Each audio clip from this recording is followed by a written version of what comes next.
Hello everyone and welcome back to TowerGate. It is TowerGate day number 790. Thursday, May the 23rd, 2019. Thank you so much for tuning in.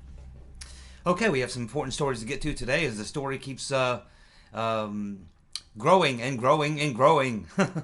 This is the incredible growing story. It's amazing where we started 790 videos ago. And where this story has gone today. And, I said when I first started doing this at the very beginning, I said, if this is what I think it is, this is going to take a while to sort out. But I'm gonna be on this story until the very bloody end. And that's where we are now. We're still there.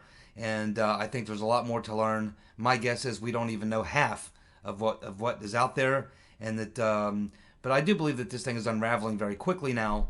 And I think in the next probably 6 months, I think before the fall of this coming year, pretty much the Attorney General will have completed his investigation to the point where he's able to give us a pretty good idea of exactly what happened, who did what, who knew what, and that sort of thing. And then there'll be a period of time of literally years for it to unwind as far as, indictments, court proceedings, criminal indictments, deals, and then all the things that come, the aftermath of all that. So this is quite the journey.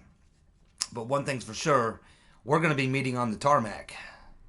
Oh yes, we're going to be meeting on the tarmac. That's a fact. Okay, so let's get started.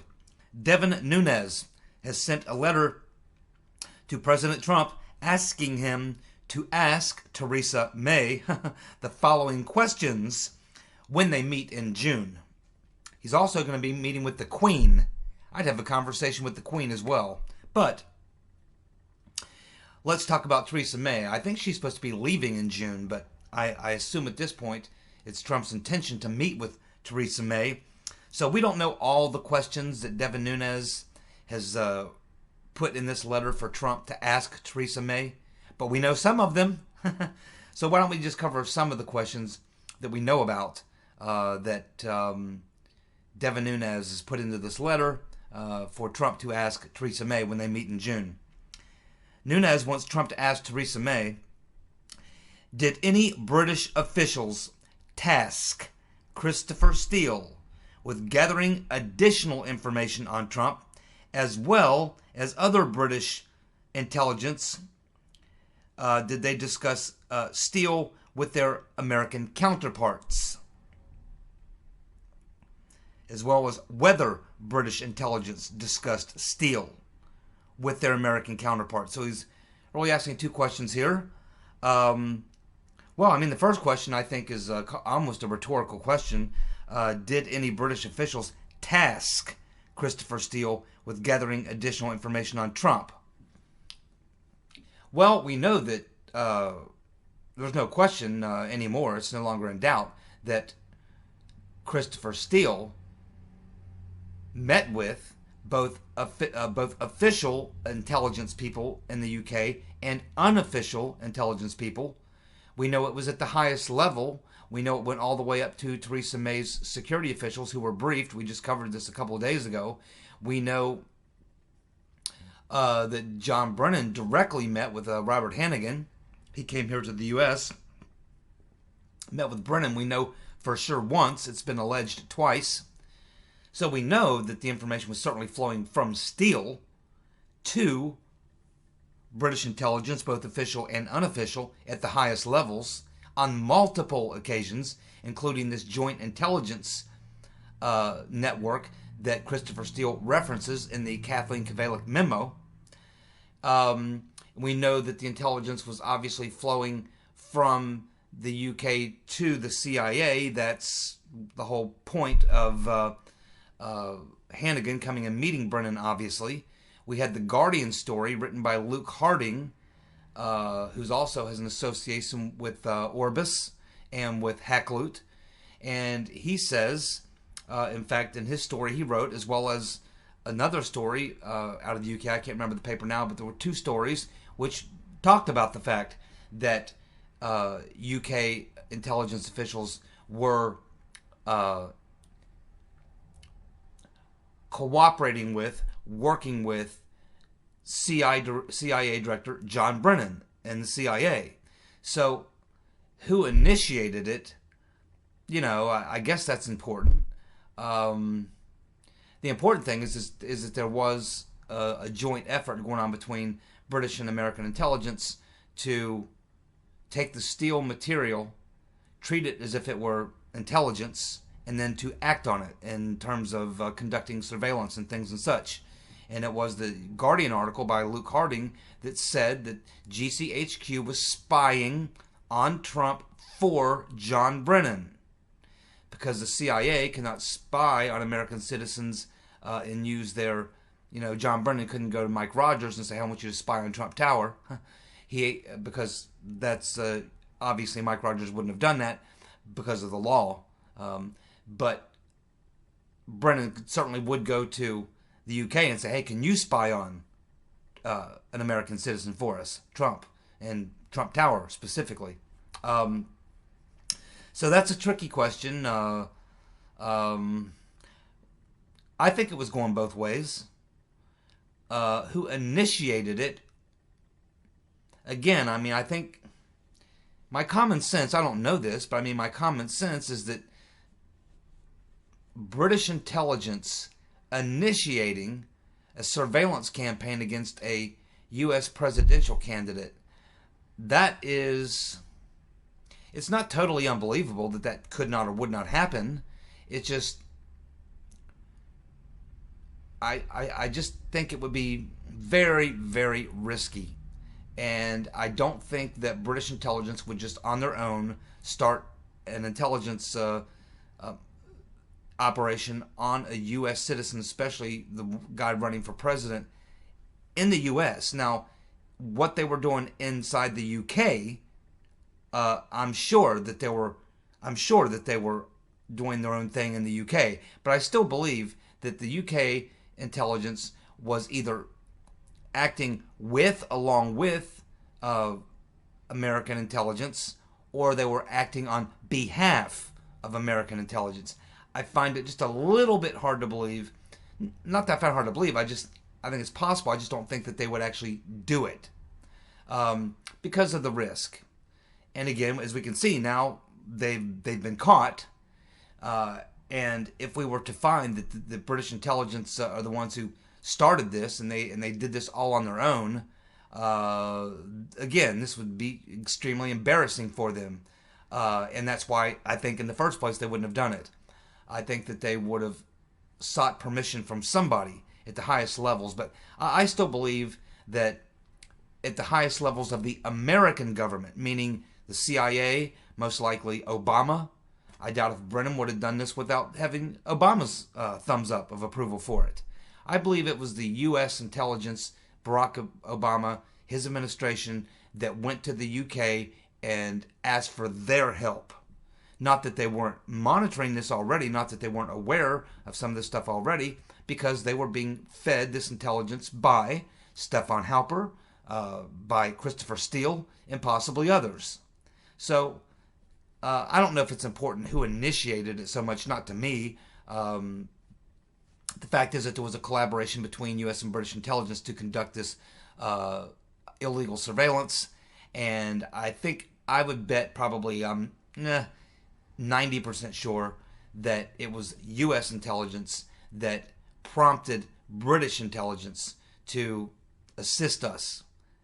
That's how I think it probably went.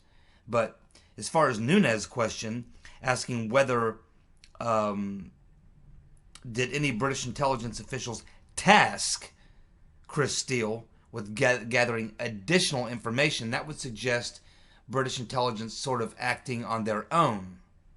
Or maybe they're getting information from Christopher Steele, and they say, yeah, well, that's good information, Chris. While you're at it, could you get something like this or this or this, or could you look into this or that? But I just don't know why they would. I mean, they're British intelligence officials. Why would they? Why would they do that? Unless they wanted to be able to say, hey, we didn't do anything, not officially. It was this Christopher Steele, former agent, that was doing this stuff, not the official intelligence. So I think there was a lot of this going on. A lot of this stuff was subcontracted out because the CIA and British intelligence knew that, there's always a chance that this thing could go very bad, and you could be exposed for having been involved in this, and you don't want the official intelligence agency dirtied up on something like this, so you subcontract out to some rogue player, and then if the thing gets exposed, well, generally when intelligence agencies have a private contractor they're using and something happens and he is exposed, well, they usually disappear him. That's what they usually do in the intelligence world. We'll find out more, I'm sure. As far as the other question as to whether British intelligence discussed Steele with their American counterparts, well, that's a no-brainer, of course. Of course. I don't think that there's any question there. Obviously. That's a no-brainer. He also asked, is the British government aware of, or did it give permission for, or did it participate in activities by any government? Is the British government aware of, did it give permission for, or did it participate in activities by any government to surveil or otherwise target active or former associates of the Trump campaign, or if any such surveillance activities took place? Okay, so he's trying to cover the entire gamut here. What he really wants to know, what Devin Nunes really wants to hear, is he wants to find out if the allegation made by various people, including Luke Harding being the first one and the one probably closest to British intelligence who would know, was the British intelligence spying on Trump campaign or American citizens on behalf of the CIA or any other agency or any other country? Was any other country subcontracting out to British intelligence the spying or surveillance of American citizens, specifically members of the Trump campaign or Trump himself during the 2016 elections? I would say that's a question Theresa May will not answer. I'm pretty sure that she will not. In fact, she probably will not answer any of these questions. She'll probably say, I don't know. Would be my guess. She's probably not going to answer any of these questions. But that question there, I'm absolutely certain she would not answer. She would say, oh, well, I wouldn't know that. But, and that's a hard thing to prove. That's a hard thing to prove unless you actually can get someone to testify that they know it's true. You probably need at least one person to testify that they know that happened.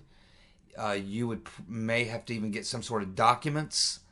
I don't know that we can force the British intelligence agencies to produce documents. I'm pretty sure we probably can't.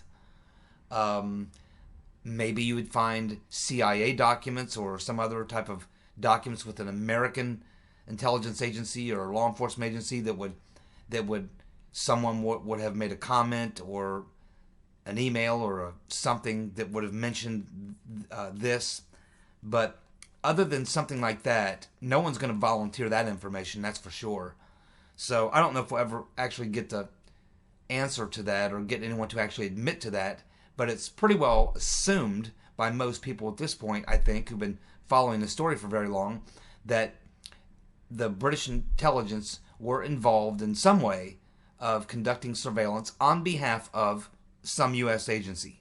I think that that's a fair statement to make at this point. Whether or not that will ever actually be proven, that's very, very difficult without actually someone just admitting it.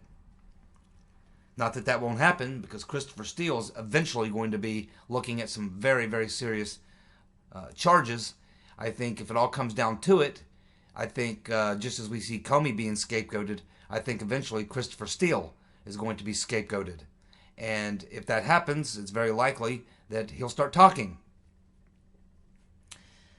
Okay, let's move on to the next thing. So yeah, I'm glad Devin Nunes is pressing this issue. I think Trump would probably bring this up with Theresa May. Trump wouldn't. Most other presidents wouldn't, but Trump probably will. So we'll see. I don't know if we'll ever hear anything back about that. I'm sure that Trump would probably not make that public, but we'll see what we learn from that. Okay, Trump also has told reporters that it was the DNC, that the DNC linked Confusion GPS that set up his son Donald Trump Jr. at the Trump Tower meeting. Good. Very, very good. I've been waiting for a very long time for Trump to finally come out and say that that was a setup. Because I've never heard him actually come out and specifically say that the Trump Tower meeting was a setup. But of course, I've done several videos on the Trump Tower meeting. Every one of the players involved, their connections, who they're all connected to, and who those people are connected to. There's no way you can look at the cast of characters, the activities that took place before, during, and after the Trump Tower meeting, everything that happened surrounding that, contacts and things like that. There's no way you can look at all this information and come to any other conclusion other than this was a setup. So Trump is absolutely right, and he said this today in a little presser that he was doing with the media. And he also pointed out that 3 of the 5 officials in the meeting were linked to Confusion GPS. Yes, and not just Confusion GPS, but other links as well. Links to former Senator Magoo, also the Right Reverend Clinton, the DNC, Chalupa, Ukrainians. There's all sorts of connections for at least 3, if not all 5, of those participants on the other side of the Trump Tower meeting. I think they were all basically, not just 3. They all had sketchy things. I guess the 2 Agrilovs, the father and son Agrilov, may be the only 2 that may have been unwitting idiots in this plot. But certainly Akhmechan and the other 2 translators, Veselnitskaya herself, certainly major connections to Confusion GPS, the DNC, the Ukrainians. It's a no-brainer. Uncle Bob, the executioner, really botched it in the Mueller report in describing the Trump Tower meeting. He completely missed it. He didn't look at any of these relationships, any of these things at all. He just essentially took what the FBI had previously put together in their counterintelligence operation, and he just simply mimicked it in his report. He didn't investigate any of the claims that were made during the counterintelligence investigation. He just put them in the Mueller report as if they were fact, without ever following up or investigating any of them. Which is why he looks like a complete hack. The Gateway Pundit is saying that some Department of Justice sources are saying that U.S. Attorney John Durham is examining documents generated by an interagency fusion cell that former CIA Chief John Brennan set up in mid-2016. And he's also looking at pre-election briefings Steele gave to UK intelligence. Going back to the previous thing we were talking about, yes, Steele was absolutely briefing. This has been widely reported and multiple. We have the names, we have the dates. We know he was briefing both official and unofficial intelligence people, high level, and it went all the way up to Theresa May. That's not in question anymore. But as far as John Durham discovering these documents generated by this interagency fusion cell that was set up by Mr. Potato Head in mid-2016, yes, this interagency group is certainly important, but if he keeps digging and he goes back another year to late spring of 2015, he'll find some other things. But here he's talking about this mid-2016 documents. But if he digs a little farther in that direction, he can go back a little farther, and I think he'll find that in late March, early April, we had this multi-agency task force. But sometimes they refer to this as this interagency task force. Sometimes it's called the 6-agency task force. It's all the same thing. It's this group of 6 agencies Brennan brought together, leaving out the State Department so that they could coordinate. And this is why Nunes and Gowdy and Goodlatte and all these people looking into this are always trying to figure out how all this came together, all these different agencies, And this is why I keep saying they need to discover the 6th agency or multi-agency task force or interagency task force, because this is how it was put together. They were conducting these meetings. They were meeting in Langley, CIA headquarters. They were conducting these meetings. It comprised high-level people from all these agencies, and they were coordinating this plot. And this is how they were able to make it look like that all this stuff was coming from different places when actually it was coming from the same place. But they were sort of dispersing it out throughout the 6 agencies and then using the State Department as the one agency they left out to be the actual pipeline. So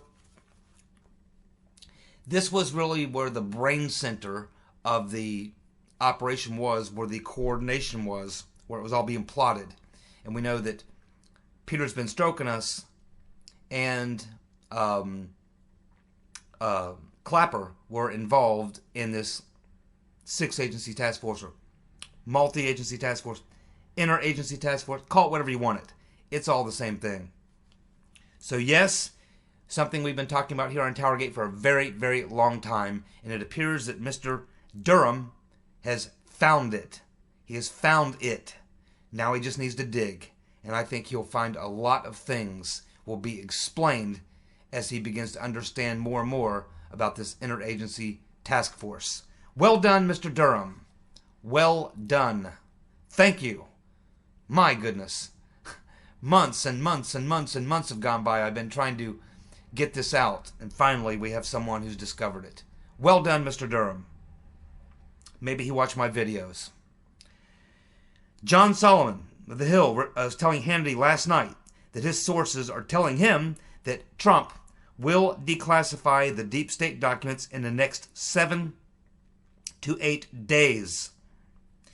And he's talking about the Bucket 5, the stuff that Nunes refers to as Bucket 5, which would include, of course, the entire page FISA warrant, which would include those 28 pages where we're told that this exculpatory information about Papadopoulos can be found.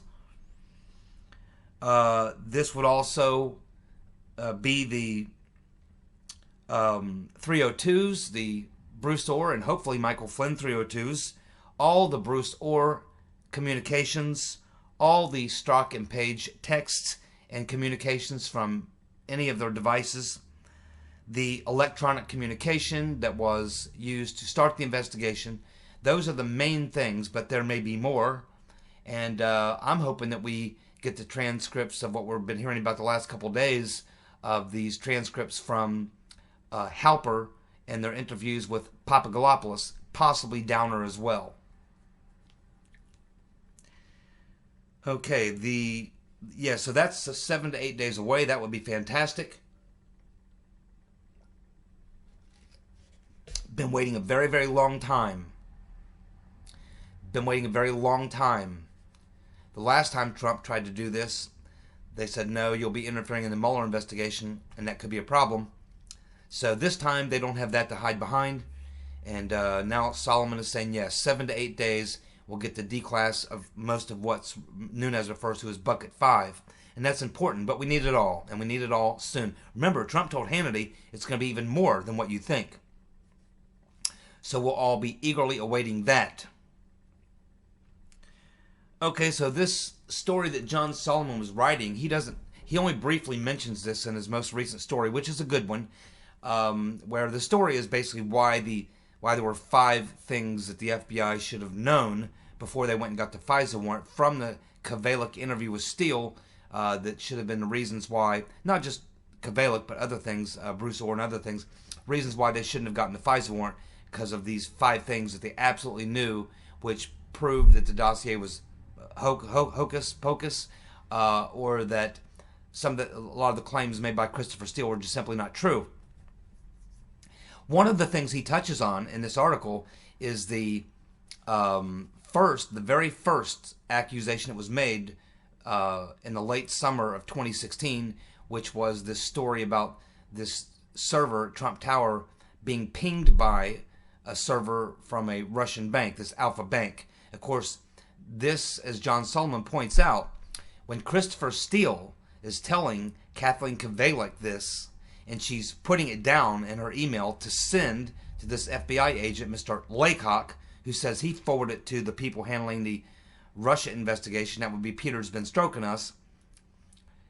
Solomon points that out and says, yeah, at that time when Steele was telling Kvalik that, and she's putting it in her email and sending it to this FBI agent, by that time the FBI had already 2 months earlier completely debunked that. That was one of the very first accusations that were made, and it was debunked very, very quickly. It's even in the Mueller report that turned out not to be true. So there's absolutely 100% certain that original claim that was made in the late summer of 2016 that the server at Trump Tower was being pinged by the Russian bank, and it was code for Trump to, contact them and whatever. It was just a bunch of crazy stuff out of some sort of a bad spy novel or something. It was debunked a long time ago. But Christopher Steele is telling Kvalik this, and she doesn't know that the FBI had debunked this or wasn't aware of it. And so that's in her email. Now, when the FBI got this from Kvalik, they should have looked at that and said, oh, so Christopher Steele's telling her about this Trump Tower server pinging thing. We debunked that a month and a half, 2 months ago. We know that's not true. So that was just one of many things. But what Solomon fails to point out here, and I understand this is not the point of his article, but it's in my timeline, very well stated in my timeline, and we covered it here for a couple of days on TowerGate. It didn't get a lot of play in the national media or whatever. Nobody thought it was all that important, but I took it pretty seriously. So I just want to kind of refresh your memory on that, on exactly the origins of where that came from. That came from a woman named Jean Camp, C-A-M-P. She was a professor at Indiana University. She's an IT pro, a very good IT person. She has a small private business on the side where she does cyber type security and things like that. And it was this woman, Jean Camp, who is the one who apparently made the original claim that from her research and her investigation on her own, that this server at Trump Tower is being pinged by a Russian server, which turned out to be Alpha Bank. Now, we know that what she did with that information is that she went to her original contact was someone at the DNC, who probably informed her that, hey, the DNC is now pretty much the Rotten Reverend Clinton, and now everything is being forwarded to New York, where Hillary's headquarters are. So she was apparently told, you need to talk to people in New York, Hillary's headquarters. So this information was given to Hillary Clinton's campaign by Jean Camp. And from there, the Rotten Reverend Clinton and her team decided to pass this information along to Michael Sussman, their attorney, Hillary's attorney over at Perkins Coie. Then Sussman went and gave this information to James Baker, the general counsel for Comey and the FBI. So this is the path that traveled. Jean Camp to the Rotten Reverend Clinton campaign, to the campaign Hillary's lawyer, Sussman, to Baker, to, we assume, the Russia investigation. This is one direction it took. But here we have Christopher Steele informing Kvalik. So now we have a second way of getting that same information. And what's funny about this is it's coming 6 to 8 weeks, almost 2 months, after the original tip had come in, which had already been debunked. Which tells us that Christopher Steele was not involved the first time around. No one told him the first time around, or he wouldn't have repeated it, obviously. But it's in the dossier, right? So he obviously got it the second time around. So why would someone the second time, obviously it wouldn't be the FBI or someone because they'd already debunked it. So why is Christopher Steele getting this information a month and a half after it had already been forwarded through the chain of Hillary Clinton making its way into the FBI? Now all of a sudden, here comes Christopher Steele 6, 7 weeks later, goes and tells Kathleen Kvalik this, and he obviously believes it's true at this point, or it's something he's been told. So where would he have gotten this information? If the original information came from Jean Camp and followed the Hillary Clinton campaign route through her lawyer to the FBI, then where is Steele getting this information? Well, to me, it seems like the most logical place would be the Clinton campaign itself. In other words, Hillary Clinton gets this information. They give it to Sussman so that he can put it through to the FBI. And then what they say is, hey, yeah, so now we got it into the FBI. Now let's also tip off Steele to this so he can add it to his information, and then he can funnel that through the State Department, through Jonathan Weiner. That's when Jonathan Weiner hooks up Steele with Kvalik. So when Steele goes to tell Kvalik this, he doesn't realize this information's already gone through the Clinton campaign, through her lawyer to the FBI. He doesn't know this at this point, nor does Kvalik, obviously. So at this point, it looks like that would have almost had to have come from Hillary Clinton, because we know for a fact her campaign had the information. They're the ones that gave it to Sussman, who gave it to the FBI. Where would Steele get it? You know, do we think that Ms. Camp has some knowledge of Christopher Steele or something? I doubt it. She's a professor at Indiana University, not exactly a major player on the world stage, just a hardcore Hillary Clinton supporter who has a little computer business. So that's very interesting, but it would suggest that the source for Christopher Steele on that would have been the Rotten Reverend Clinton. I wonder if the Rotten Reverend Clinton was a source for a lot more. Speaking of that, we have Dan Bongino asking who was Misfit working for. Well, I'm not 100% sure that I know who Misfit was working for, but I know who he was working with. He was definitely working with Stefan Halper. If you were to try to guess who Misfit was working for, I would think that he's either working for one of the private intelligence agencies, either Steele's outfit, Orbis, or Hackloot. Halper is associated with Misfit as well. So I would guess that if I had to guess, I would say that he was working, in this particular case, he was helping out Halper, as was Downer. Halper was tasked with doing this setup on Pops, on all these guys, Flynn, Pops, Carter Page. And he enlisted some of his buddies in the private spy business to help him, two of them being Downer and Misfit. That's what it looks like to me. I doubt if you're going to find a direct connection from FBI or CIA to Misfit or Downer. I think what you're going to find is a direct link to FBI or CIA. I'm thinking CIA to Halper. Halper is given the task, and then Halper himself brings in Misfit and Downer. That's would be my guess, and I can only guess. I don't know. I'm just guessing, but it's a good question by Bongino. And the breaking story of the day is John Solomon has filed a motion asking the FISA court to unseal evidence of wrongdoing or disciplinary actions in the Russian collusion case. John Solomon has filed a motion asking the FISA court to unseal evidence of wrongdoing or disciplinary actions in the Russian collusion case. So Solomon's probably been hearing DeGeneva and other people talk about these private contractors accessing the NSA database via the FBI. He is probably wanting, he knows that this report has been made out by Judge Collier, has been sent to Attorney General Barr, which lists the name of the people who lied to the FISA court, gives the names of these contractors and who they were working for, and I believe that this is what John Solomon is referring to, and he's wanting to get his hands on that information. I was hoping it would be some of the D-class information, but the fact that John Solomon's requesting it means maybe it's not. So anyway, I think that that's the important story of the day.